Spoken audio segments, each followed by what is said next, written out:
PM किसान बा PM किसान सम्निधि योजनार 16तम किस्ती टंका आसिला कि नाई आपण माने केमिति ऑनलाइन रे चेक करि परिबे। चलंतु जीवा वीडियोटाकू डेरी न करी आरंभ करिबा। आपण माने जेकोसी गोटे ब्राउजरटाकू ओपन कर दियंतु। ब्राउजरटाकू ओपन करी सारला परे एटारे जो सर्च बार देछि सर्च बार रे आमे एटारे सर्च करिबा पीएम किसान लेखिकी सर्च करिबा। आमे एटारे मु लेखिकी सर्च कर देउछि। सर्च करी सारला परे एपरि इंटरफेस खोलिबो। एटारे जो प्रथम वेबसाइट आसुछि तारि ऊपर क्लिक करिबा। एबे आमे तारि ऊपर क्लिक कर देउछि। क्लिक करी सारला परे एपरि इंटरफेस खोलिबो। आमे चली आसीचे pmkisan.gov.in रो ऑफिशियल वेबसाइट को। तळकू स्क्रॉल करिबा। स्क्रॉल करी सारला परे एटारे देखंतु honourable prime minister will release the 16 instalment of PM Kisan scheme on 28 February 2024 लेखाई। तेबे एटारे देखंतु 28 फेब्रुआरी रे 16तम किस्ती टंका रिलीज करा जायछि बोली करी मेंशन करा जायछि। तेबे आपण मानकु 16तम किस्ती टंका पाइले कि नाही केमिति चेक करि परिबे। एटारे देखंतु नाउ यू आर स्टेटस देछि तारि ऊपर क्लिक करिबा। एबे आमे म तारि ऊपर क्लिक करि देउछि। क्लिक करी सारला परे एपरि इंटरफेस खोलिबो। तळकू स्क्रॉल करिबा। आमे म तळकू स्क्रॉल कर देउछि। स्क्रॉल करी सारला परे एटारे देखंतु एंटर रजिस्ट्रेशन नंबर देछि। एटारे आमे रजिस्ट्रेशन नंबर टाकू एंटर करिबा।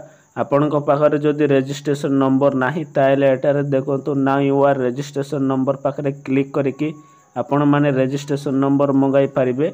मो वीडियो गोटे डिस्क्रिप्शन रे लगाई देछि। आपण माने से वीडियो देखि कि रजिस्ट्रेशन नंबर मंगाई पारिबे। मो पाखरे ऑलरेडी रजिस्ट्रेशन नंबर अछि सेति पई एटारे एंटर योर रजिस्ट्रेशन नंबर पाखरे आमे हमर रजिस्ट्रेशन नंबर टाकू एंटर करिबा। मो मोर रजिस्ट्रेशन नंबर टाकू एंटर कर देउछि। रजिस्ट्रेशन नंबर एटारे एंटर करी सारला पर एटारे देखिथिबे कैप्चाटा देछि। ए कैप्चाटा को आमे एटारे जो बॉक्स देछि कैप्चा कोड ए बॉक्स भितरे आमे कैप्चा कोड टाकू एंटर कर देबा।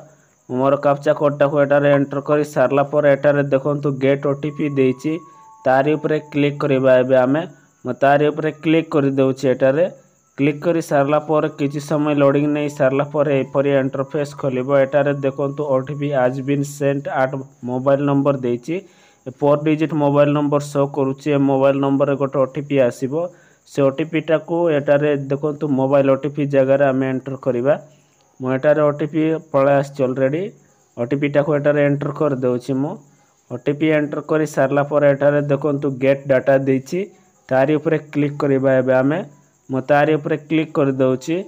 क्लिक करी सारला परे एपरि इंटरफेस खोलिबो। तळकू स्क्रॉल करिबा। एबे आमे तळकू स्क्रॉल करी सारला परे एटारे देखंतु पर्सनल इन्फॉर्मेशन देछि registration number date of registration farmer name farmer रो फादर्स नेम एड्रेस देछि मोबाइल नंबर शो करूछि।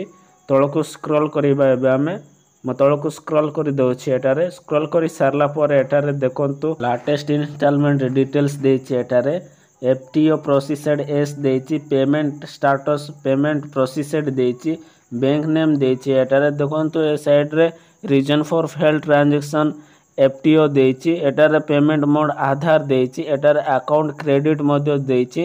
तळे देखंतु क्रेडिट ऑन मध्य देछि। एटारे शो करू नै काइना आगो को 15 दिन परे अपडेट हबो ए शो हेबा पाई सेति पई एटारे शो हेउ नाही।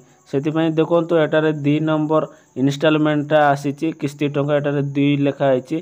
तारि ऊपर क्लिक करिबा। आमे म तारि ऊपर क्लिक कर दउछि। ए जो 2 लेखा आइछि तारि ऊपर क्लिक करिकि आमे 1 नंबर रो प्रथम इंस्टॉलमेंट मध्य देखि देखबा केमिति शो करूछि ना नाही। देखंतु एटारे म क्लिक कर दउछि। क्लिक करी सारला पर तळकू स्क्रॉल करिबा। प्रथम इंस्टॉलमेंट रे क्लिक करिबा। क्लिक कर दउछि। क्लिक करी सारला पर तळकू स्क्रॉल करिबा। एटारे मध्य देखंतु लेटेस्ट इंस्टॉलमेंट डिटेल्स पाखरे सब सेम शो करूछि। एटारे देखंतु एटारे आमे 16तम किस्ती टंका आसिला कि नाही चेक करिबा। एटारे क्लिक करिबा। आमे जुएर चिन्ह देछि तापर आमे 16तम किस्ती टंका पाखरे आइबा। किस्ती टंका पाखरे आसी सारला पर तळकू स्क्रॉल करिबा। एबे आमे लास्ट जाय स्क्रॉल करूछि। एटारे देखंतु लेटेस्ट इंस्टॉलमेंट डिटेल्स पाखरे एफटीओ प्रोसेस्ड नो देछि। एटारे देखंतु एटारे एलिजिबिलिटी स्टेटस देछि। तारि ऊपर क्लिक करि सारला पर एटारे देखंतु लास्ट केवाईसी कंप्लीट डेट देछि 16/11/2023 देछि। सेति पई एटारे देखंतु डिस्क्लेमर मध्य शो करुचे एटारे if you have linked your Aadhaar number to bank account recently please wait for 15 days for it appear on the portal लिखी देखो एटारे प्रथम इनस्टॉलमेंट आसी द्वितीय इनस्टॉलमेंट आसी आसी ना कौन सी टंका तापर 16तम किस्ती टंका पाखे 16 इनस्टॉलमेंट एटारे शो करूना एफटीओ प्रोसेस्ड न देखा तेणु आपण मैंने जदि एटारे एफटीओ प्रोसेस्ड एस देखाइबापी हेले आपण मानू ए वीडियो तले कमेंट करंतु मो आगो को नेक्स्ट वीडियो नहीं कि आसबि आपण माने एफटीओ प्रोसेस्ड एस करि परिबे। तेबे ए रहिला किछि नुआ अपडेट आपण मानक पई तो आपण माने जदि चेक करि परिबे जे प्रथम इनस्टॉलमेंट द्वितीय इनस्टॉलमेंट तृतीय इनस्टॉलमेंट चेक करंतु जो आपण मानक आगो को जो इनस्टॉलमेंट टंका आसी नै से इनस्टॉलमेंट टंका दिया जायछि। तेबे आपण माने एटारे देखंतु डिस्क्लेमर देछि तेबे एफटीओ प्रोसेस्ड न होई जायछि तेबे आपण माने केमिति एस करि परिबे से विषय मो नेक्स्ट वीडियो नहीं कि आसबि वीडियो तले कमेंट करंतु। तेबे आपण मानकु जदि 16तम किस्ती टंका मिलिला कि नाही आपण माने निहाती कमेंट करिकि जणाइबे। तेबे आपण मानकु जदि 16तम किस्ती टंका मिली नाही ताले एफटीओ प्रोसेस्ड न शो करूची आपण माने वीडियो तले कमेंट करंतु आपण मानक पई आ गोटे नेक्स्ट वीडियो निहाती नहीं कि आसबि। ए रहिला किछि नुआ अपडेट आपण मानक पई 16तम किस्ती टंका चेक करिवारे। तेबे आपण मानकु जदि वीडियोटा भल लागितिले लाइक करिवे संग मानक सहित शेयर करि जणाइबे। प्रथम थर जदि मो चैनल टाकू विजिट करचंती ताल सब्सक्राइब करी बेल आइकन को प्रेस करि देबे एमिति इनफॉर्मेटिव वीडियो आपनको सर्वप्रथमे देखिबाकू मिलि परिबो।